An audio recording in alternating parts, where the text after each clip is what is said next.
recebendo você aqui. Paulo Rebelo é uma personalidade importante aqui do nosso país, na área de saúde. Está conosco, assim... Eu conheci, Paulo, quando o ministro era o ministro Ricardo Barros. Isso, Ricardo Barros. Você já estava lá na área da saúde com ele, acho que devia ter outras atividades. Então, vamos lá. Hoje você é o nosso presidente da Agência Nacional de Saúde Suplementar, mas conta um pouquinho a respeito da sua carreira e como é que você veio parar no setor de saúde. Tá, obrigado pelo convite, estar aqui, batendo um papo aqui, o papo da saúde. Sempre bom estar aqui e voltar aqui para falar. Bom, eu advogava na Paraíba, sou pernambucano, mas me mudei para Paraíba ainda em 99, e aí fiz faculdade, me formei, trabalhava no escritório de advocacia, e de lá fui convidado em 2011 para trabalhar no Ministério das Cidades, junto com o deputado Aguinaldo Ribeiro, que assumiu o Ministério das Cidades na época do governo Dilma. E aí das cidades a gente foi para a integração, da integração eu fui para o Ministério da Saúde, e da saúde eu passei uns 3 anos lá do mandato com o Ricardo Barros, era chefe de gabinete dele, e aí tinha uma proximidade com relação à saúde pública e também privada, uma vez que eu era o ponto focal no Ministério para atender as demandas que vinham da Agência Nacional de Saúde Suplementar. Então aí houve minha indicação, já não era mais Ricardo, era Gilberto Ock, que estava como ministro, que ele assumiu passando uns 6 meses mais ou menos, uma vez que o Ricardo Barros teve que sair para se candidatar, enfim, disputar como deputado federal, e aí eu fui indicado por Gilberto Ock e depois fui indicado para a presidência já na época na verdade já era Marcelo Queiroga como ministro da Saúde. Então houve foi assim que eu caí na área da saúde, mas eu já advogava, e na advocacia eu já militava um pouco nessa questão da área pública e privada também. Pública porque eu fui procurador de um município lá perto de João Pessoa chamado Esperança.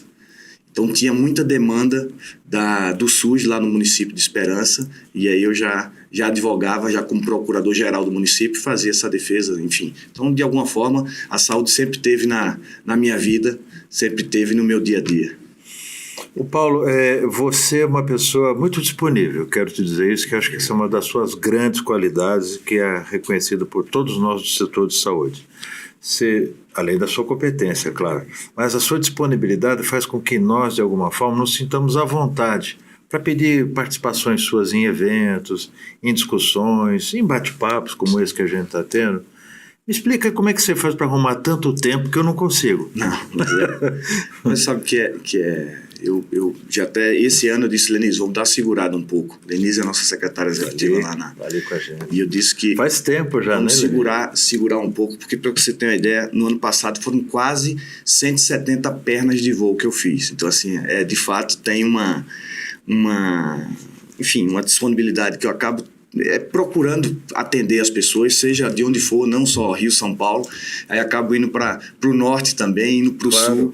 Eu acho que tem esse meu papel. Primeiro, como servidor público, eu acho que a gente tem esse papel e essa função de estar disponível e atendendo a todos. Tá? E eu tenho lá, obviamente, dentro da presidência, tem esse lado institucional, de representação institucional que eu preciso fazer. Então, sempre que eu posso e o tempo permite, eu vou para todo e qualquer evento que me chame para conversar, para dialogar, para bater papo, porque eu acho que é um pouco isso, a agência tem que estar mais aberta, a gente precisa estar mais próximo das pessoas também, precisa estar mais próximo do setor cada vez mais, ou seja, das operadoras, do prestador, enfim, de todos, para que a gente possa construir as soluções que de fato nos apresentam no dia a dia, que obviamente saúde não é fácil, né? Não é não, e eu vou te fazer uma pergunta aqui, talvez um pouco provocativa, né? Porque nem todo mundo conhece e sabe claramente o que a agência faz, né? As pessoas gostam de criticar a agência, isso você não tem a dúvida, né? Mas, assim, em breves palavras, a Agência Nacional de Saúde Suplementar, ela é o Ministério da Saúde, da área privada, é isso? Poder comparar assim, na verdade a gente tem, obviamente, como missão institucional, que é a defesa do interesse público, regulando as operadoras de plano de saúde e a relação das operadoras com os beneficiários e os prestadores. E aí dentro desse conceito também ajudando a desenvolver as ações de saúde do Brasil. Então, a gente tem essa dentro daquele Sistema Nacional de Saúde, a gente faz parte também, estaria dentro desse conceito, e dentro do nosso dia a dia é exatamente normatizar, fiscalizar, acompanhar os números do setor. Então, essa é a nossa função, atendendo os beneficiários, acima de tudo. A gente tem um instrumento importante que é a NIP, quando há reclamações relacionadas aos beneficiários de plano de saúde. Então, tem um trabalho amplo, ou seja, são 51 milhões de beneficiários de plano de assistência médica, 25% da população é atendida pelos planos de saúde, 32 milhões de beneficiários de planos exclusivamente odontológicos, ou seja, então os números são gigantes, são grandes, são enormes, e essa é a nossa função, que a gente de fato tem que ficar fiscalizando, acompanhando, normatizando. Esse é o nosso dia a dia. Quantas pessoas tem trabalhando na agência de um modo geral? Hoje nós temos 600 pessoas, 605 pessoas. 605. No Brasil inteiro? No Brasil todo. Na verdade, são 12 núcleos que nós temos, mas o foco maior fica sendo no Rio, que é onde a agência está localizada. Aliás, me explica, por que tudo do Brasil fica em Brasília e a agência fica no Rio? Você sabe que essa é uma história engraçada. Primeiro que lá atrás a ideia era o seguinte: não vamos deixar a agência em Brasília, porque senão a agência vai se transformar como se fosse o SUS. Então a gente precisa desvincular ela de Brasília. E aí a ideia foi colocar qual o maior mercado, seria exatamente São Paulo. Só que o ministro na época era o ministro Serra, e ele disse: não vamos colocar em São Paulo, porque senão vão dizer que eu estou querendo me beneficiar, ou seja, para ser... Então vamos colocar no segundo maior mercado, que exatamente era o Rio de Janeiro. Então no decreto de criação da agência fala como sendo a sede em Brasília, mas na lei fala que a sede vai ter que ser no Rio de Janeiro. Então essa é a história, foi por causa disso, ou seja, para desvincular do Ministério da Saúde, por isso que a gente foi parar no Rio de Janeiro. Você usou aí um termo interessante, desvincular do Ministério da Saúde.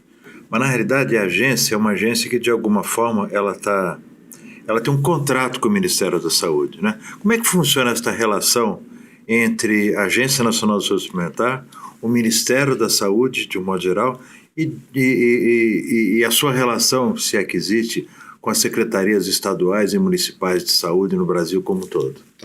Na verdade, a agência é uma costela, vamos dizer assim, nasceu do Ministério da Saúde, é uma costela do Ministério da Saúde, e a relação nossa é ótima, não tem, na verdade, assim, sempre tem diálogo, a gente tem uma relação de troca de informações do público e do privado, a gente tem essa integração junto ao Ministério, e no dia a dia, obviamente, quando tem um problema mais pontual, a gente sempre entra em contato com a ministra, a atual, a doutora Nízia, e então sempre seguiu de forma fluida essa nossa conversa. Tem uma relação, obviamente, temática, não tem mais vinculação, porque antes tínhamos uma vinculação orçamentária com o Ministério, mas aí agora desvinculou, a gente está ligado ao Ministério da Economia, junto à SOF. Então hoje é mais uma vinculação temática pela área que a gente ficaria vinculado ao Ministério da Saúde. Com relação às secretarias estaduais, municipais, a gente não tem relação, praticamente nenhuma. Obviamente, quando tem uma situação pontual de algum secretário querendo dialogar, pedir alguma informação, a gente sempre o atende, mas não tem nada que seja uma coisa, vamos dizer assim, rotineira ou corriqueira, esse nosso contato junto aos secretários e secretárias estaduais e municipais de saúde. O Paulo, você é o presidente da agência, mas todos nós sabemos que normalmente se fala que é uma diretoria colegiada. Sim. O que é que significa isso? O presidente toma decisão, não toma decisão, ou ele faz só esse papel institucional, como você colocou? Não, a gente, na verdade, são 5 diretores, esse é o arranjo que foi feito para as agências reguladoras, ou seja, então toda e qualquer decisão que é tomada pela Agência Nacional de Saúde, não só a agência, como todas as outras 11, que são, ao todo nós temos 11 agências federais. Elas são, toda e qualquer decisão que é feita, ela é baseada em 3 votos, no caso, para fazer uma maioria. Então, tudo que nós decidimos tem que ser levado através da colegiada em que esses diretores se manifestam. E, na verdade, eu voto também. Eu voto, ou seja, eu não tenho, dentro da nossa da nossa distribuição e composição na agência, o que a gente fez? São 5 diretorias, uma diretoria assistencial, uma diretoria econômica financeira, uma diretoria de fiscalização, uma diretoria de desenvolvimento setorial e uma diretoria de gestão. Eu estou na presidência e na diretoria de gestão. Então, os diretores responsáveis por essas áreas, eles preparam os documentos, instruem um processo, criando nota técnica, fazendo audiência pública, e uma vez estando pronto esse processo para ser votado, leva para a colegiada e todos nós votando, se manifestando favorável ou contra. E aí, tendo 3 votos coincidentes, ou seja, a maioria, e aí é aprovada e publicada no Diário Oficial. Quer dizer que se algum dia você perder no voto, você tem que defender depois. Eu tenho que defender depois. Tudo que é feito é na maioria. E uma vez essa maioria prevalecendo, depois eu tenho que incorporar esse espírito na defesa posterior, enfim, para assim fora. Mesmo, né? A Faz democracia parte, né? Essa é a política, né? Essa política nossa na agência é assim. Hoje a gente, de alguma forma, já conhecendo essa dinâmica, eu acho que é uma dinâmica muito interessante, muito favorável, porque ela, diferentemente do que a gente tem assim, em alguns tribunais mais superiores, você não tem aquele famoso voto majestático. Sim. Ou seja, toma aquela decisão e aquela decisão está tomada. E às vezes pode ser bom quando você, em algum momento de crise, precisa decidir rapidamente, mas de um modo geral, quando você tem as coisas andando assim, de uma forma mais normalizada, me parece que você consegue ter essas discussões e essas decisões que elas me parece que ficam mais perenes. Sim. Quando elas são tomadas em colegiados. Sim. Mas a gente sabe que muito dessas decisões, muitas vezes elas são assim, discutidas por ordens e por decisões judiciais. Como é que isso cabe ou cai dentro da agência, quando vocês, por exemplo, dizem, olha, a gente acha que não é assim, mas de repente vocês recebem uma ordem judicial, ou para dar um medicamento, ou para obrigar alguém a cumprir a utilização de um procedimento mais complexo? Como é que é isso lá? Bom, na verdade, o país, o Brasil, tem essa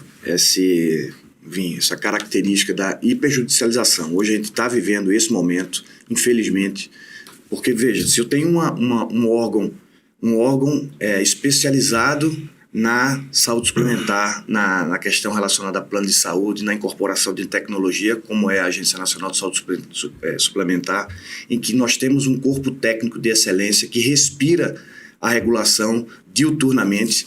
Então, é natural que houvesse a lógica do princípio da deferência, ou seja, toda e qualquer decisão sobre qualquer medicamento ou algo, procedimento, era natural que o judiciário nos procurasse, nos consultasse antes de tomar uma decisão. De fato, não é assim que acontece, e muitas das vezes essas decisões que são tomadas, primeiro que prejudica, eu acho que o setor como um todo, dentro de uma lógica de sustentabilidade, porque a partir do momento em que você tem um medicamento em que a agência precisa analisar, a agência estabelece, por exemplo, qual a bula, enfim, características do medicamento em si, e o magistrado, sem esse conhecimento técnico, concede um medicamento para uma pessoa que não teria, um exemplo, a idade que comprovadamente traria benefício para aquela criança, por exemplo. E aí você dá uma liminar nesse sentido, você começa a prejudicar. Primeiro que a criança não vai ser atendida, o paciente não vai ser atendido de forma adequada. E segundo, muitas vezes esses medicamentos são medicamentos de alto custo que acabam impactando, sem sombra de dúvida, a sustentabilidade do setor como um todo. Então, o ideal era que toda e qualquer decisão que fosse tomada, primeiro consultasse a agência para que a agência pudesse subsidiar. Esse seria o mundo ideal, né?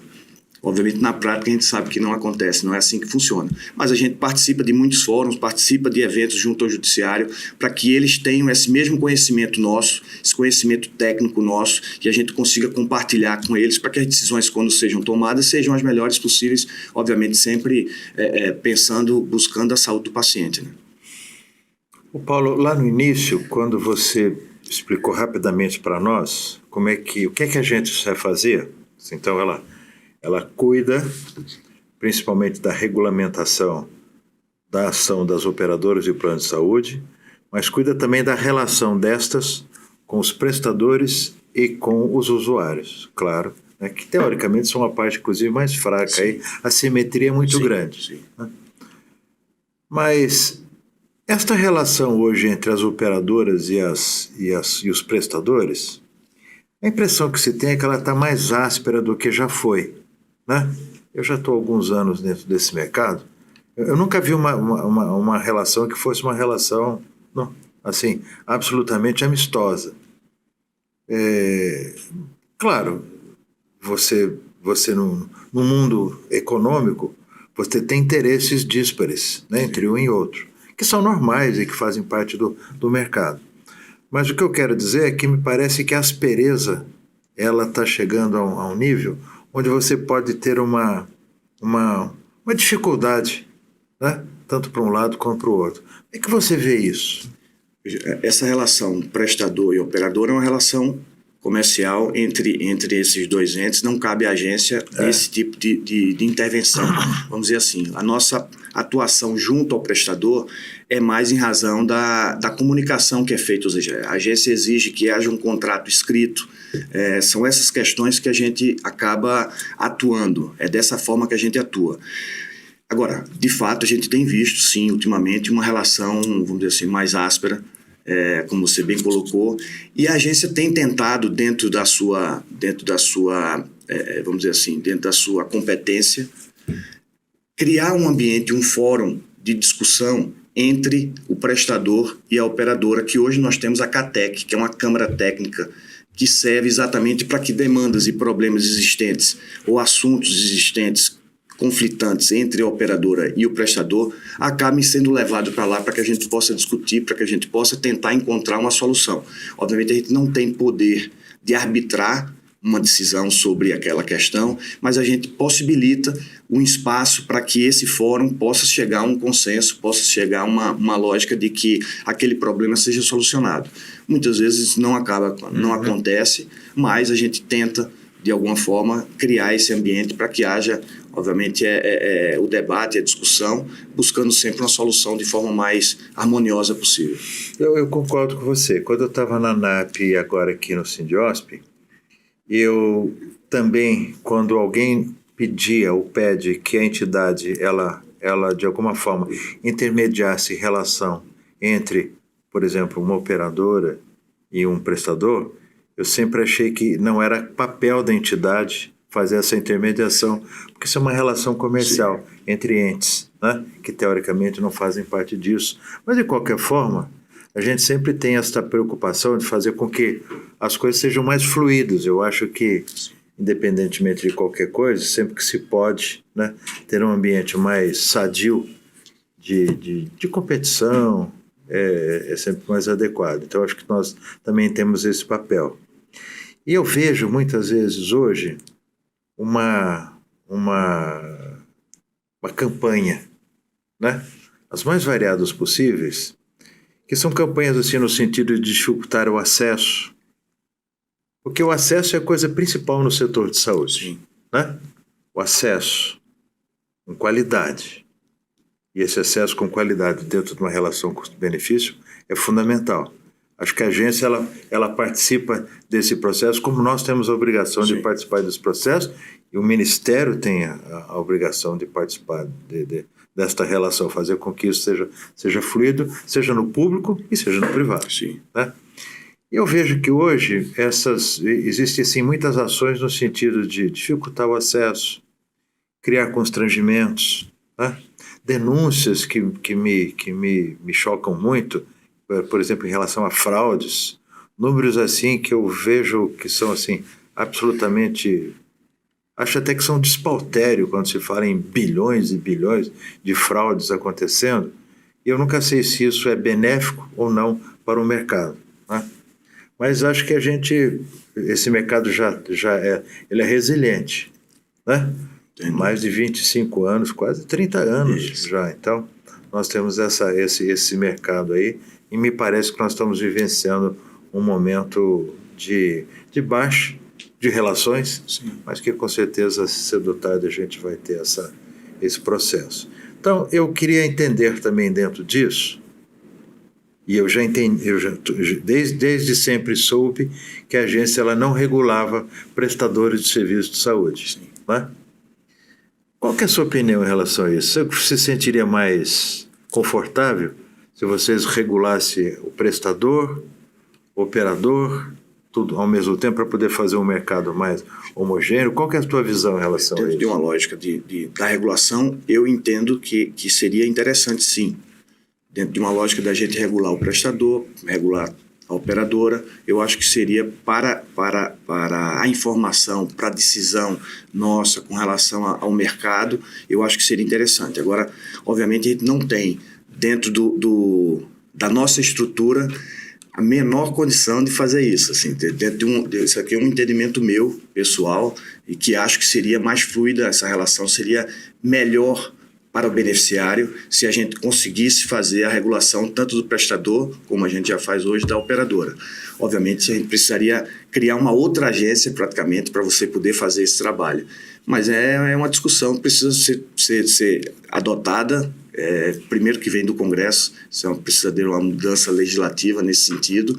Tem, inclusive, uma proposta, eu tinha uma proposta, na verdade, do deputado Duarte Júnior, que estava presidindo uma comissão, era relator de uma comissão que estava estudando todos os projetos de lei que tramitavam no Congresso, são mais de 300 projetos, se não me falha a memória, e aí ele tinha isso como ideia, mas obviamente acabou não avançando, acabou não evoluindo, mas não tem dentro da agência nenhuma iniciativa nesse sentido, ou nenhuma proposta de pleitear junto ao Congresso, nada nesse sentido. É mais uma questão, uma opinião minha relacionada a isso, mas que a gente não tem a menor condição de fazer isso hoje em razão da nossa estrutura que nós temos na agência. Nós temos hoje 105 servidores, na verdade, vagas do primeiro concurso que nós tínhamos, aguardando que seja novamente reposta essa força de trabalho. Hoje nós temos dificuldade nisso e foi liberado 35 vagas para o concurso próximo que vai ter. Então, a gente precisaria de uma outra agência, completando a sua pergunta, para que a gente pudesse pensar em fazer uma regulação também dos prestadores. O Duarte Júnior desistiu dessa ideia? A proposta foi apresentada, na verdade, o relatório dele, mas aí daqui para que o relatório avance para levar para o plenário, eu acho que ainda tem uma estrada longa ainda a seguir. Eu acho que e ele vai ser candidato a prefeito lá, hein? Vai ser candidato. Estive com ele agora há pouco, na semana passada, na verdade, cruzei com ele no Salão Verde, e ele está animado. Já saiu, está nas pesquisas, segundo ele. Mas aí eu acho que ele não vai ter mais ambiente, eu acho que esse ano a gente não tem mais ambiente para estar discutindo o projeto dessa natureza. Bom, se ele for eleito prefeito, ele vai esquecer. Já vai esquecer, isso. Vou votar nele. Vou votar nele. Eu também não. Vou transferir meu voto para lá, para dar esse apoio aí. Ai. Paulo, quem que dá mais trabalho para vocês lá na agência? Os prestadores, as operadoras, os usuários? Como é que é essa divisão assim, de preocupação de vocês lá dentro? Preocupação são muitas, né? Mas eu acho que assim, o que particularmente me preocupa mais é diante de uma operadora de plano de saúde que está com a situação econômica financeira, vamos dizer assim, delicada. Porque no final das contas, se você não tem uma liquidez, vamos dizer assim, no caixa dessa operadora, e com certeza vai ser o beneficiário na ponta que vai acabar sofrendo. Então, quando começa uma operadora com dificuldade econômica financeira, por consequência, o beneficiário começa a não ser atendido, e essa, para mim, é a maior preocupação que eu tenho, que é exatamente deixar que o beneficiário seja atendido de forma adequada, ou seja, o acesso oportuno, como você bem colocou, o acesso oportuno com qualidade e pensando também na nossa lógica da sustentabilidade, que são os tripés que nós olhamos e diuturnamente ficamos enxergando para que não haja qualquer tipo de problema no setor. Mas são muitos, de fato... são vários os problemas. Então, e aí a gente sempre pensa em fomento. Eu sei que a Enesp não é uma agência de fomento para desenvolvimento de mercado, ou pelo menos, de um modo geral, não é. Como é que você vê exatamente isso? Como é que se pode, no nosso país, desenvolver... Hoje nós temos algo em torno de 50, 51 milhões de usuários. Eu já ouvi falar que a gente poderia chegar a 60, 70, 80. Você acha que realmente a gente tem condições de ter esse desenvolvimento tão grande?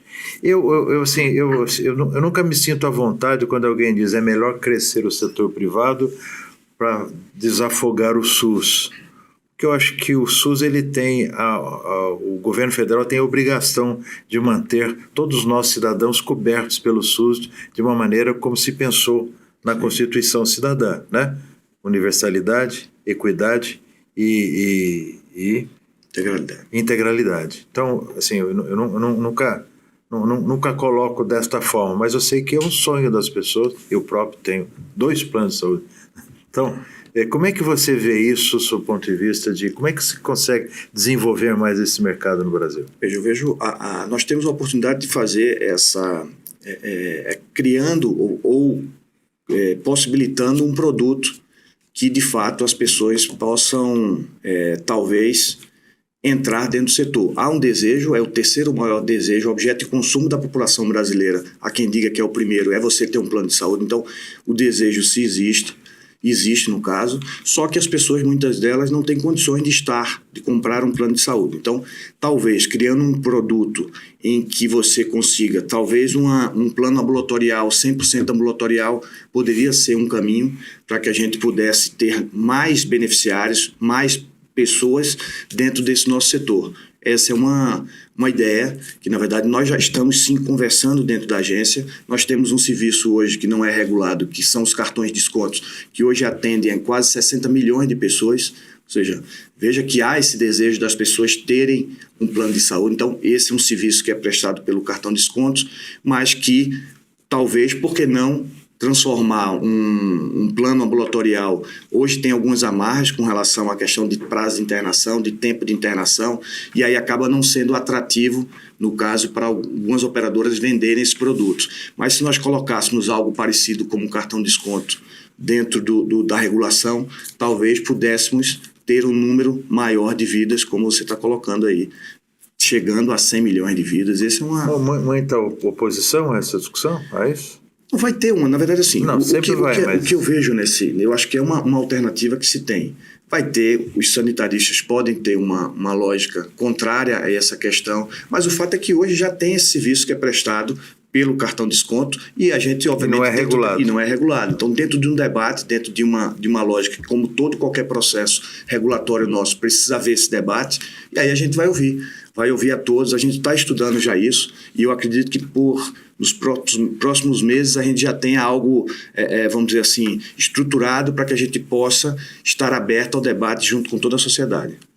Ô Paulo, a gente já está conversando aqui um certo tempinho e a gente já está indo para o final e você é um cara muito fácil de conversar, então a gente conversaria mais tempo aqui. Mas eu vou já pedir para você se despedir, mas antes eu queria fazer aqui uma profissão de fé. Eu sou um fã de todos vocês que trabalham na agência, sempre fui. Porque eu acho que vocês são abnegados, vocês são técnicos. Quando você, de alguma forma, sai e vários outros colegas se colocam à disposição, até para cumprir esse papel de transparência, de equidade, essas coisas todas, que o modelo de governança impõe, eu acho que vocês fazem isso com muita habilidade. E traz, assim, muita segurança para todos nós. Então, eu quero que vocês saibam que eu sou fã, não só da Agência Nacional de Saúde Suplementar, como da nossa Agência Nacional de Vigilância Sanitária, e acho que vocês são, assim, os servidores públicos, né? E isso, acho que para nós, brasileiros, que pouco conhecemos, às vezes, o que vocês fazem, mais criticamos do que qualquer outra coisa, a gente devia colocar no nosso WhatsApp isso, né? # Viva os funcionários da agência. Mas então, por favor, você, para suas últimas palavras, despedir. Aqui é palavra só de agradecimento. Primeiro, sou admirador seu também, da sua competência, da forma como você conduz os desafios e as missões que você enfrenta, ou seja, na ANAP, agora nos sindicatos aqui, no Sinhosp. E a agência tem como lógica melhorar cada vez mais a sua atuação dentro desse mercado, para esse mercado tão importante, que é 5,6% do PIB do Brasil, está dentro desse mercado. Então, nós temos uma responsabilidade tremenda e a agência está nessa procura incansável de sempre melhorar, de sempre se qualificar cada vez mais para prestar cada vez mais melhores serviços para toda a sociedade. Infelizmente, às vezes somos criticados, mas faz parte do processo. Claro. Acho que até de construção da agência é importante que haja crítica, há importância que haja o debate, mas a agência está sempre aberta a ouvir não só os atores que nós regulamos, mas todo esse mercado, a indústria, os prestadores, enfim, os beneficiários. Essa é a nossa função e esse é o nosso trabalho. Muito bom, cara. Os seus fãs paraibanos todos aqui estão gostando da sua fala, viu? Um abraço.